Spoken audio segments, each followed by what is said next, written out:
이번 여름도 로스트아크의 축제가 열렸습니다. 하이퍼익스프레스, 마하라카 이벤트, 수많은 편의성 패치까지 신규 유저분들이 게임을 시작하기에 몹시 적합한 기간이기도 하죠. 작년 이맘때 제가 게임을 시작했기 때문에 강화 NPC 앞에 수많은 모코코 마크들을 보다 보면 감회가 새롭습니다. 로아의 대표적인 컨텐츠 군단장 어비스 레이드, 어비스 던전, 카던, 가디언 토벌, 도비스, 도가토를 친구 따라가서 발탄이랑 아르거스를 순식간에 잡아내고 유튜브 보면서 카던 몇 번 들고 신호탄 좀 던져서 빠르게 마치고 나니 이 게임 할 건 많다는데 뭐 해야 되지? 하고 마을에 멈춰있던 기억이 납니다. 솔직히 스토리 익스프레스도 되긴 하는데 마냥 스토리만 미는 건 지루할 수도 있잖아요. 그래서 모코코 여러분들이 기본적인 숙제를 마치고 할 수 있는 다른 여러 컨텐츠들을 소개해보고자 합니다. 급할 필요는 없지만 해둘수록 좋은 그런 항목들인 만큼 천천히 즐기면서 오늘은 이거 해볼까 하는 마음으로 도전해보시면 좋을 것 같아요. 그럼 시작해보겠습니다.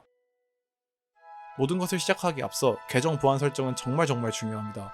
절대 작년 한글날 연휴까지 OTP와 귀찮아서 방치했다가 7레벨 보석, 수영장 아바타, 강화 재료 등등을 모조리 털려서 말씀드리는 건 아니고요. 인기 있는 게임인 만큼 눈독 들이는 악당들도 많고 그들에 대한 예방은 필수적이라 생각합니다. 자주 사용하는 장치들은 지정 PC로 설정하면 접속 시 불편함도 크게 느껴지지 않아요. 이후 소개드리는 컨텐츠들을 천천히 보셔도 좋으니 아직 보안 설정을 완료하지 않으셨다면 우선 영상과 게임을 멈추고 OTP부터 걸어두세요.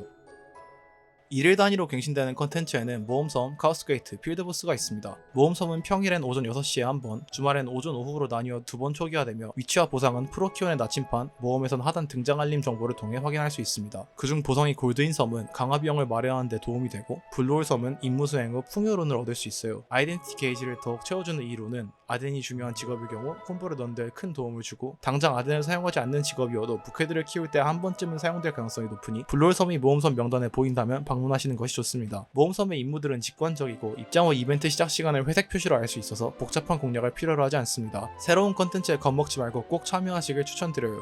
카오스게이트 필드보스는 수요일을 제외한 모든 요일에 한 종류씩, 일요일엔 2종류 모두 등장합니다. 오전 11시부터 오전 5시까지 매 정시 단위로 열리며 최대 30명의 사람들과 작은 던전을 쭉 돌파하거나 특정 장소에 등장하는 보스 몬스터를 잡아야 하는 컨텐츠입니다. 카게는 보상으로 카드, 비밀지도, 균열의 조각 등을 줍니다. 아이템 링크 기능을 통해 지역 채팅에 지도 이름 푸푸푸푸푸를 쳐 파티원들과 함께 비밀지도를 돌파하게 되면 거래 가능한 여러 강화 보조 재료와 각인서를 얻을 수 있고 짭짤한 골드벌이가 되곤 하죠. 필드보스는 보상으로 내실 아이템, 약간의 보석과 강화 재료 등을 줍니다. 파푸니카 지역의 모아케 이후 필드보스들의 주요 드롭에는 전설 출혈론, 오르페스의 별, 혼돈의 돌 등이 있어요. 둘 다 5에서 10분 안에 완료되는 컨텐츠니 시간이 맞으면 다녀오는 것이 좋겠습니다. 번외로 이번 마하라카 섬에 매 짝수 시간 단위로 열리는 모코코지 이벤트가 있는데요. 1일 1회 이벤트 토큰을 보상으로 받을 수 있으며 개인적으로 오락실 카몬 베이비 하는 느낌에서 재밌었기에 이 컨텐츠도 한 번쯤 참여해보세요. 로아의 싸이월드 미니홈피 같은 개인 공간은 영지입니다. 영지는 실리안과 진행하는 간단한 퀘스트를 열 수 있으며 연구, 제작, 파견, 농장 등 다양한 기능이 마련되어 있죠. 아직 활성화되지 않은 기능들 역시 영지는 NPC들과 간단한 퀘스트를 진행하여 열 수 있습니다. 연구를 통해 영지에서 제공되는 기능 및 효과를 추가하거나 강화할 수 있습니다. 제작 가능한 아이템을 추가하거나 연구 항목 증가, 부캐 육성 시 필요 재료 및 경험치 감소 등 유효한 요소들이 많은 만큼 꾸준히 진행했을 때 게임이 편리해짐을 느낄 수 있어요. 제작은 추후 소개할 생활을 통해 얻는 재료들을 게임 내 유효 재화로 가공하는 기능인데요. 각종 배틀 아이템, 융화 재료를 만들어 직접 사용하거나 판매에 이득을 취할 수 있습니다. 어떤 생활 재료를 어떤 아이템을 만들지 고려해 연구를 통해 해당 항목을 제작 목록에 추가한 뒤 제작을 누른 후 그저 기다리시면 됩니다. 시간을 단축하고 싶다면 가속칩을 사용하셔도 돼요.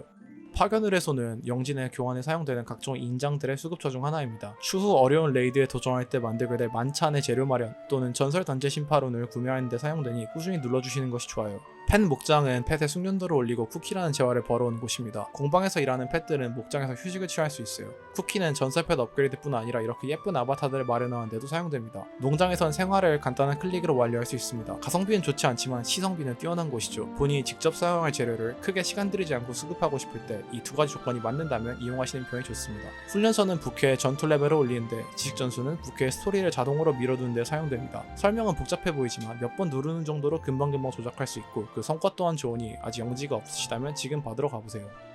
에포나을에는 캐릭터마다 주간 단위로 초기화되는 주간 에포나, 일일 단위로 초기화되는 일일 에포나로 나뉩니다. 주간 에포나는 가디언 터벌, 보스러시, 카오스 던전 등 기본 컨텐츠를 수행하기 전 받아두시면 되며 매주 70을 채워야 하는 에포나 포인트를 개당 12, 캐릭터당 최대 36까지 채울 수 있습니다. 일일 에포나는 매일 3개씩 수행할 수 있고 재련제로 실링 등을 얻을 수 있으며 휴식 게이지가 있을 시 2배의 보상이 주어집니다. 돌파석 수금에 대해선 꿈꾸는 추억에선 페이튼, 실링 수급에 대해선 로팡섬의 의뢰가 보편적입니다. 특정 의뢰를 반복 수행해 평판을 쌓으면 스킬 포인트, 특성 물약, 내실 아이템이 보상으로 지급되는데 저는 이 에포나들을 먼저 수행하는 것을 추천드려요. 해당 지역의 퀘스트를 완료해야 에포나가 활성화되는 경우도 있어요. 평판은 원정대단이 하루에 한 번만 채울 수 있어서 다른 캐릭터로 추가 수행해도 당일엔 평판 점수가 오르지 않음에 주의하세요. 6개의 캐릭터가 있다면 비프로스트를 이용해 매일 각각 다른 에포나 요리를 3개씩 빠르게 수행, 최대 18개의 평판을 올리는 것도 좋아요. 귀찮을 땐 즉시 완료권도 있어요. 내실 관련 1일 에포나를 시작할 때 추천드릴 의뢰 목록은 다음과 같습니다. 추가적으로 지난 하익 진행 중 방치 등의 이유로 레벨이 높지만 세팅이 되어 있지 않은 캐릭터가 있고 빠르게 주간 에포나 점수를 올리고 싶다면 1단계 가디언 우르니를 주는 방법이 있습니다. 보상은 적어도 스킬 몇 번이면 완료되기 때문에 가성비가 낮고 희성비가 높은 방법입니다. 생활활동은 내실 세계수의 포인트를 채우고 재화 제작에 필요한 재료들을 모을 수 있어요. 연구를 통해 제작 공방 2단계를 달성하면 생활도구를 만들 수 있습니다. 무한무한용 제작 키트를 이벤트 드랍 경매장을 통해 마련한 후 영지의 제작법 교환 NPC로부터 원하는 생활 이용의 도구 제작법을 만든 뒤 공방에서 해당 항목을 클릭, 필요한 재화를 경매장을 통해 구매해 제작을 시작하시면 됩니다. 생활 유형별로 난이도와 효율이 다르니 본인에게 맞는 종류를 찾는 것이 좋아요. 도구에는 다양한 추가 효과가 붙어 있는데 개인적으로는 슈퍼 아머가 생활 중 몬스터 삐약을 신경 쓰지 않아도 되어서 편했어요.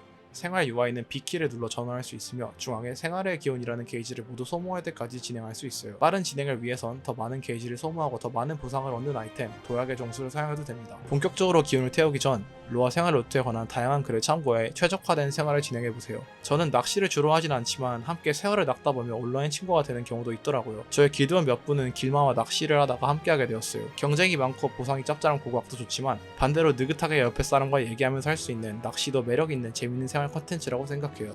길드 토벌전은 최대 20인까지 참여할 수 있는 컨텐츠로 거점에 생성되는 보스를 잡으면 실마의 혈석과 기여도를 채워줍니다. 레벨이 받쳐준다면 혼자 또는 적은 인원으로도 수월히 클리어 가능합니다. 이렇게 얻은 실마의 혈석은 실마의 혈석 교환 NPC를 통해 실링, 큐브, 회랑 입장권을 얻을 수 있는 지역상자, 재련 보조재료, 경험치 등과 교환할 수 있어요. 로아의 또 다른 대표적인 토큰형 재화로는 항해주화와 해적주화가 있는데요. 마을 주변 해역의 홍차와 천친 길드선을 통해 항해주화를 해적주화로, 해적주화를 재련제로, 경험치 등으로 교환 가능합니다. 하지만 위 재화들은 초반 내실에 정말 많이 사용되므로 무분별하게 교환하기보단 본인의 내실 목표에 맞춰 현명한 소비를 하시는 것이 좋다고 생각해요. 내실 스토리 익스프레스를 반복하다 보면 레이드와 카드너에서 몬스터를 때리던 느낌이 그리워지기 마련이죠. 한 번쯤 트리시온의 수련장과 특별 수련을 이용해보시는 것은 어떤가요? 수련장에선 특성, 스킬 트라이포드, 각인 등을 설정한 후 허수아비 보스를 소환해 딜량을 측정하거나 콤보를 연습할 수 있습니다. 캐릭터의 기본기를 다지고 스킬을 이해하는 데 좋은 장치라고 생각해요. 보다 생동감 있는 적과 싸우고 싶다면 특별수련의 프로켈과 1대1 대결에 도전해보세요. 추후 아브레슈드 2관문 중 내부에 해당하는 역할로 말 그대로 프로켈과 1대1로 싸워 승리하시면 됩니다. 1430 제한의 데자뷰 난이도부터 도전할 수 있으며 배틀 아이템이 소모되지 않습니다. 수많은 도전 끝에 프로켈을 잡아냈을 때 짜릿한 기분 한 번쯤 느껴보시는 게 어떤가요? 로스트아크, 카던, 토벌, 레이드 외에도 정말 할 게 다양한 게임이지 않나요? 오늘 영상에서 제일 말씀드리고 싶었던 것은 로아 매일매일 천천히 즐길 거 많다 이런 말도 물론 중요하지만 그 무엇보다 보안 설정은 진짜 꼭 하세요. 떠나간 저의 수영복 아바타를 그리워하며 이상 영상 마치겠습니다. 다음 영상에선 원정대 단위로 귀속 즉 반복 없이 본캐로 한 번만 완료하면 되는 컨텐츠들을 소개해보고자 합니다. 긴 영상 봐주셔서 감사합니다.